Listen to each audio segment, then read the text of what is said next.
রাত ঠিক 12টা। গ্রামের পুরনো স্কুলটার ভেতর থেকে হঠাৎ একটা দরজা বন্ধ হওয়ার শব্দ শোনা গেল। ধাম করে শব্দ হলো। কিন্তু আশ্চর্যের বিষয় হলো, সেই স্কুলে গত 10 বছর ধরে কেউ থাকে না। গ্রামের মানুষ বলে, রাত হলেই স্কুলের শেষ ঘরে আলো জ্বলে, আর কেউ যদি কাছে যায় তাহলে ভেতর থেকে কারো পায়ের শব্দ শোনা যায়। কিন্তু সবচেয়ে ভয়ের কথা হলো, যারা এই রহস্য জানার চেষ্টা করেছে তারা আর কখনো সেই স্কুলের কাছে যায়নি। কেউ কিছু বলতেও চায় না। কিন্তু 3জন বন্ধু ঠিক করলো, আজ রাতে তারা এই রহস্যের শেষ পর্যন্ত যাবে। রাহাত, সোহেল আর ইমন 3জনই কলেজে পড়ে এবং ছোটবেলা থেকেই ঘনিষ্ঠ বন্ধু। রাহাত খুব কৌতূহলী স্বভাবের। কোনো রহস্য দেখলেই সেটা খুঁজে বের করার চেষ্টা করে। সোহেল একটু ভীতু, কিন্তু বন্ধুদের জন্য সব জায়গায় যেতে রাজি। আর ইমন সবচেয়ে শান্ত স্বভাবের। সে সবসময় মাথা ঠান্ডা রেখে চিন্তা করে। 3জনের বাড়ি একই গ্রামে, আর তাদের গ্রামের শেষ মাথায় আছে সেই পুরনো প্রাথমিক স্কুল। 10 বছর আগে এক রাতে হঠাৎ সেই স্কুল বন্ধ হয়ে যায়। কেউ ঠিক মতো জানে না কেন। সেদিন রাতে 3জন বন্ধু একটা টর্চ আর মোবাইল নিয়ে স্কুলের দিকে রওনা দিল। চারপাশে গভীর নীরবতা। দূরে কুকুরের ডাক শোনা যাচ্ছে। স্কুলের সামনে এসে তারা দাঁড়ালো। পুরনো ভবনটা দেখে মনে হয় যেন বহু বছর ধরে কেউ এখানে আসেনি। জানালার কাঁচ ভাঙা, দেয়ালের রং উঠে গেছে। হঠাৎ ইমন ফিসফিস করে বলল, তোরা দেখছিস? রাহাত আর সোহেল তাকিয়ে দেখল, স্কুলের শেষ ঘরের জানালা দিয়ে হালকা আলো বের হচ্ছে। সোহেলের গলা শুকিয়ে গেল। সে ধীরে ধীরে বলল, এই স্কুল তো বন্ধ, তাহলে আলো আসছে কোথা থেকে? রাহাত বলল, আজকে আমরা সেটা জানতেই এসেছি।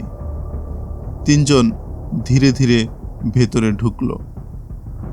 স্কুলের করিডোরে পা দিতেই একটা অদ্ভুত ঠান্ডা অনুভূতি হলো। মেঝেতে ধুলো জমে আছে, কিন্তু একটা জিনিস দেখে তারা অবাক হয়ে গেল।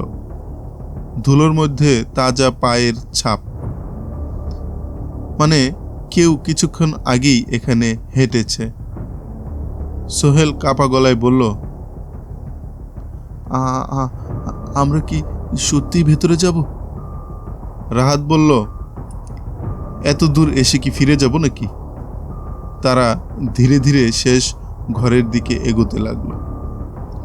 ঠিক তখনই ভেতর থেকে কেউ যেন ধীরে ধীরে হাঁটার শব্দ করছে। 3জন দরজার সামনে এসে দাঁড়ালো। ঘরের ভেতর থেকে মৃদু আলো বের হচ্ছে। রাহাত দরজায় ধাক্কা দিল। কোনো সাড়া নেই। আবার ধাক্কা দিল। হঠাৎ ভেতর থেকে একটা শব্দ এলো, কে ওখানে? 3জন একে অপরের দিকে তাকালো। এত রাতে এখানে কেউ আছে? রাহাত সাহস করে বলল, আমরা গ্রামের লোক। আপনি কে? কয়েক সেকেন্ড নীরবতা। তারপর দরজাটা ধীরে ধীরে খুলে গেল। ভেতরে একজন বৃদ্ধ লোক দাঁড়িয়ে আছে। তার হাতে একটা পুরনো লণ্ঠন, চোখে মোটা চশমা। বৃদ্ধ লোকটা শান্ত গলায় বলল, তোরা এখানে কেন এসেছিস?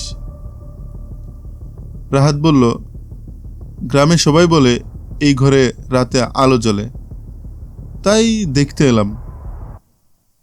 বৃদ্ধ একটু হাসল। মানুষ ভয় পেতে ভালোবাসে। ঘরের ভেতরে একটা টেবিল আর কিছু পুরনো বই ছিল। বৃদ্ধ লোকটা বলল, আমি আগে এই স্কুলের শিক্ষক ছিলাম। স্কুল বন্ধ হওয়ার পর মাঝে মাঝে এখানে এসে বসি। সোহেল একটু স্বস্তি পেল, কিন্তু ইমন তখনও চুপ। তার চোখ ঘরের চারপাশে ঘুরছে। হঠাৎ সে একটা জিনিস লক্ষ্য করল। দেয়ালে একটা পুরনো ছবি ঝুলছে। ছবিটা স্কুলের শিক্ষকদের। ইমন ধীরে ছবিটার কাছে গেল, আর কয়েক সেকেন্ড পর তার মুখ ফ্যাকাশে হয়ে গেল। সে ধীরে বলল, রাহাত, এটা দেখ। রাহাত ছবির দিকে তাকালো। ছবির নিচে নাম লেখা, আর মাঝখানে দাঁড়ানো একজন শিক্ষক, ঠিক সেই বৃদ্ধ লোকটা। কিন্তু ছবির নিচে একটা তারিখ লেখা, 1998, আর তার নিচে লেখা শিক্ষক আব্দুল করিম, মৃত 2001। রাহাতের বুক ধকধক করতে লাগলো। সে ধীরে ঘুরে বৃদ্ধ লোকটার দিকে তাকালো। বৃদ্ধ তখনও শান্তভাবে তাদের দেখছে। রাহাত কাপা গলায় বলল, আপনি যদি আব্দুল করিম স্যার হন, তাহলে আপনি তো 2001 সালে মারা গেছেন। ঘরের ভেতর হঠাৎ নিস্তব্ধতা নেমে এলো। লণ্ঠনের আলো হালকা দুলছে। বৃদ্ধ লোকটা ধীরে ধীরে একটা দীর্ঘশ্বাস ফেলল। তারপর বলল, হ্যাঁ, মানুষ তাই মনে করে। সোহেল প্রায় চিৎকার করে উঠল, মানে কি? বৃদ্ধ ধীরে চেয়ারে বসে বলল, এই স্কুলটা একসময় খুব প্রাণবন্ত ছিল, কিন্তু এক রাতে একটা দুর্ঘটনা ঘটে। বৃদ্ধ বলল, সেই রাতে স্কুলের ভেতর আগুন লেগেছিল। কিছু গুরুত্বপূর্ণ কাগজ আর বই বাঁচানোর জন্য তিনি ভেতরে ঢুকেছিলেন। গ্রামের লোকেরা ভেবেছিল তিনি মারা গেছেন, কিন্তু আসলে তিনি বেঁচে গিয়েছিলেন, তবে গুরুতর আহত অবস্থায়। তিনি শহরে চলে যান চিকিৎসার জন্য। বহু বছর পর তিনি আবার গ্রামে ফিরে আসেন, কিন্তু তখন পর্যন্ত গ্রামে সবাই বিশ্বাস করে তিনি মারা গেছেন। তিনি ইচ্ছে করেই কাউকে সত্যটা জানাননি, কারণ তিনি চেয়েছিলেন শান্তিতে বাকি জীবন কাটাতে, আর মাঝে মাঝে এই স্কুলে এসে পুরনো স্মৃতি মনে করতে। বৃদ্ধ শান্ত গলায় বলল, মানুষ রহস্য বানাতে ভালোবাসে, আর সেই রহস্যই গল্প হয়ে ছড়িয়ে পড়ে।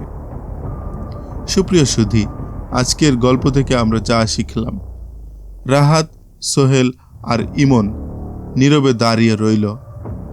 তারা বুঝতে পারল, অনেক সময় যেটাকে আমরা ভূতের গল্প ভাবি, তার পেছনে আসলে থাকে একটা অসাধারণ সত্য ঘটনা। কিন্তু মানুষের ভয় আর কল্পনা সেই সত্যকে বদলে দেয়। স্কুল থেকে বের হওয়ার সময় ইমন বলল, আজ বুঝলাম, সব রহস্যের পেছনে অন্ধকার থাকে না, কখনো কখনো থাকে শুধু ভুল বোঝাবুঝি। আর সেই রাতের পর গ্রামের মানুষ আর কখনো সেই স্কুলের আলোকে ভূতের গল্প বলে না, কারণ 3 বন্ধু জানে এটা শুধু একজন বৃদ্ধ শিক্ষকের পুরনো স্মৃতির আলো। আজকের গল্পটি আপনাদের কাছে কেমন লাগলো? যদি ভালো লাগে তাহলে ভিডিওটিতে একটা লাইক দিবেন, তাহলে আরও মানুষের কাছে এটি পৌঁছে যাবে। এ ধরনের গল্প নিয়মিত পেতে চ্যানেলটি সাবস্ক্রাইব করতে পারেন। আপনি চাইলে এই ভিডিওটি আপনার পরিচিত জনদের সাথে শেয়ার করতে পারেন। দেখা হবে নতুন কোনো ভিডিওতে নতুন কোনো গল্প নিয়ে। সে পর্যন্ত ভালো থাকবেন। খোদা হাফেজ।